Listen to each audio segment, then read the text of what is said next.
Algeth'ar Academy returns as one of the dungeons for Mythic Plus in Season 4. The dungeon will start with a 32-minute timer, so as long as you complete the dungeon within that window, you will upgrade your key. When you first zone into this dungeon, you'll find 5 Dragonkin recruiters from different Dragonflights. These will provide you with a permanent buff for the key. The Bronze Dragonflight will grant you 5% haste, Blue will grant you 1109 mastery, Green will increase your healing taken by 10%, Red will grant you 5% versatility, and Black will grant you 5% critical strike. After grabbing your buff, you'll be able to choose which boss you'll head towards, but for the sake of this guide, we'll head to the Overgrown Ancient. In this boss room, there are 3 different types of mobs. Generally, you'll be doing big pulls in this room, so here's what the mobs do. Hungry Lashes are smallies that will only melee the tank provided they have threat. Be careful as there's a lot of them. Vile Lashes will spawn detonation seeds that spawn green swirlies under each player that will explode after a few seconds, dealing huge damage and disorienting the player if struck. Finally, the most dangerous mob in this area is the Aggravated Skitterfly. They gain a stacking agitation buff that increases their melee damage and can be soothed off. Their scary ability is called Darting Sting. The fly will charge a random non-tank player, dealing massive damage to them. Use the defensive if targeted to ensure you don't get one-shot. Now we move on to the Overgrown Ancient. The main mechanic of this fight is Germinate. When cast, it will spawn swirlies under each player's feet every 1 second for 4 seconds. If hit by these swirlies, it will damage you and knock you back. This is also a problem because each swirly is going to spawn an ad which can later overwhelm your tank. For this mechanic, make sure that you stack up as a group and move together to spawn the ads in a tight circle. This will help in cleaving down the ads as quickly as possible so they don't kill your tank with Lasher Toxin once they become active after the Ancient cast bursts forth. This does large AoE damage, so use the defensive here. It also activates all remaining inactive lashes to begin fighting you, so the tank will need to pick up aggro here. When the Ancient cast branch out, it will apply a party-wide bleed called Splinter Bark. To clear the bleed, you must focus down the ad that is now spawned from the branch out cast. Upon the ad dying, it will cast Abundance, healing all players and removing all applications of Splinter Bark, so make sure you're stood inside the green circle. Tanks will need to use mitigation for the boss's Bark Breaker Tank Buster, inflicting massive physical damage and increasing physical damage taken by 100% for 9 seconds. After defeating the Ancient, we'll cross to the middle platform where you'll find a mini-boss named the Guardian Sentry. You'll need to avoid the deadly Winds Ground animations at all times. Note that it goes out very quickly and will instantly kill you if touched, so pre-moving for the cast is your safest bet. You'll also need to run away from the Sentry's Expel Intruders cast. If struck, it will knock you back, probably off the platform, and also deal massive damage. You can also line of sight this mechanic so you don't necessarily have to run out from the massive circle. Your tank should watch out for the Tank Buster ability named Storm Slash here. It deals big nature damage, so prepare defensives. Crossing over to Crawth's platform, we'll need to deal with 3 waves of birds before we can start the boss. Territorial Eagles will peck your tank so long as they have aggro, dealing physical damage and applying a stackable bleed for 6 seconds. In the second and third waves of birds, you'll find Alpha Eagles too. They have a frontal ability in Gust that you must sidestep. You'll also need to kick their Call of the Flock cast. Failing to do so will cause all nearby eagles to receive a 50% attack speed buff for 21 seconds.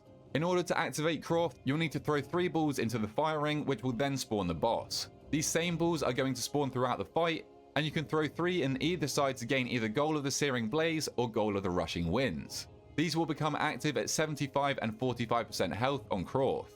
If you score 3 goals of the Searing Blaze, it will trigger a Firestorm, stunning Crawth and making the boss take 75% increased damage for 12 seconds, so you'll want to save your cooldowns for this phase. Upon triggering this, there will also be fire swirlies you'll need to avoid for the rest of the fight. If you chose to score in the Goal of the Rushing Winds, you can pick up a moat that spawns around the room to grant you 45% haste and 50% movement speed for 20 seconds, as well as immunity to pushbacks. However, it will also spawn roving cyclones for the rest of the encounter, as well as Gale Force winds that will continue to push you until the end of the fight. Outside of this main mechanic, you'll need to dodge the massive overpowering Gust Frontal. Tanks will need to deal with Crawth's Savage Peck, inflicting a massive bleed on them for 10 seconds, so prepare mitigation here. This tank buster is no joke. And finally, periodically, Crawth will cast a Deafening Screech, inflicting party-wide nature damage and also interrupting players' casting for 6 seconds. This will also leave a Sonic Vulnerability debuff on all players hit, increasing the damage from future Screeches by 50%, so use defensives on later Screeches. You can remove this debuff by scoring the 3 goals and obtaining the buff, but don't clear too soon or it might hurt you later in the fight. On your way to Vexamus, you'll encounter many new trash mobs. Corrupted Mana Fiends will cast Surge on random players, dealing upfront arcane damage. They will also target players with Mana Void, applying a 4-second arcane dot that will explode and deal damage to players within 4 yards. Make sure that you kick this ability. You'll also find Arcane Foragers here. These will randomly cast Vicious Lunge on a random target. Use defensives if you get low. Arcane Ravagers are found with the Foragers. They will charge their furthest target with Vicious Ambush, dealing AoE damage around the targeted player and knocking them back. Following this, they'll face a random player and cast a Frontal Rift Breath, dealing massive damage over 2.5 seconds. Make sure to sidestep this. Spellbound Scepters will cast Mystic Blast. This is your absolute highest priority cast to stop, otherwise you'll likely wipe. It deals massive arcane damage to all players within 50 yards. This used to be kickable, but now you'll have to use stuns or hard CC to interrupt it. Unruly Textbooks will cast Monotonous Lecture. This is another priority interrupt. It will single target channel asleep on a random player for 8 seconds, and it can also be magic dispelled. Finally, Spellbound Battle Axes will inflict a bleed on the tank through Severing Slash, dealing big upfront physical damage and will bleed them for 6 seconds. This ability gets very scary in high keys. Now we'll face Vexamus. This boss is relatively simple, but does a lot of damage. Vexamus will passively generate energy and will gain even more if it soaks any arcane orbs. Upon reaching 100 energy, it will cast Arcane Fissure, knocking players back, dealing damage and spawning multiple swirls underneath all players, exploding seconds later. Here is a great time to use defensives. Throughout the encounter, the boss will spawn 5 arcane orbs that travel towards Vexamus. Do not let it soak them, as it will deal AoE damage to your group, gain 20 energy, and also apply an Oversearch debuff to all players, increasing damage taken from soaking future orbs by 200% for 20 seconds. Vexamus will apply Mana Bombs to 3 players. This is a nasty dot that must be healed through, and upon exploding after 4 seconds, it will leave a corrupted mana pool on the floor for 1 minute. Place these near the edge of the encounter. Make sure to use a defensive 2 for the Mana Bombs, especially when it overlaps with Arcane Fissure later in the fight. Lastly, the tank will need to face Vexamus away from the party for its Arcane Expulsion Frontal, dealing massive arcane damage to all players' hits, and yes tanks, this does follow you.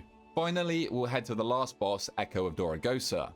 Algeth'ar Echo Knights will channel an Astral Whirlwind, dealing arcane damage to all players within 6 yards for 5 seconds. Make sure to avoid standing in this, but you can also cheese this mechanic by playing on a different Y-axis, for example the stairs. Spectral Invokers will apply an Astral Bomb to a player. Make sure not to kick this ability, as it does damage to enemies as well, so it can really help speed up the killing of these packs. They will also channel an Arcane Missiles at a random player, which must be kicked. Lastly, Ethereal Restorers will cast Celestial Shield. They will always cast this when at low health, so make sure to stop this with hard CC like stuns, but you can also purge it if the cast is successful. Finally, we'll take on the Echo of Doragosa. The boss will unleash energy at the start of the fight, inflicting arcane damage to all players while also opening 2 rifts in nearby locations. The boss's energy will naturally regenerate, and upon reaching 100, it will cast a massive frontal astral breath. To dodge this, it's easiest to stay as close to melee as you can. Outside of that, every single non-melee ability will apply a stack of overwhelming power to the player, increasing your damage by 5% for each stack. Some abilities are unavoidable, so you will eventually get stacks. Upon reaching 3 stacks, you'll drop an Arcane Rift, dealing damage to players inside and releasing uncontrolled energy outward. These pools last for 2 minutes, so place them at the edges of the room and dodge the orbs. Tanks, you will want to slowly kite the boss around the room, so you're always moving away from these pools. Doragosa will occasionally pull players in with Power Vacuum. Shortly after, she will do a huge AoE around her, so run out from under her as soon as you are pulled in. If you don't die to the damage, again you'll gain another stack of overwhelming power. She will also cast Energy Bomb on a random player, dealing damage to anybody within 8 yards after 6 seconds. The name of the game is to drop the rifts behind the boss as you kite it around the room, sometimes even purposefully taking stacks to control when you drop the puddles. But that's it for this boss, and that wraps up Algeth'ar Academy and Mythic Plus. If this guide did help you or a friend out, then please feel free to drop a like down below and subscribe to your boy, and until next time, I'll catch you guys later.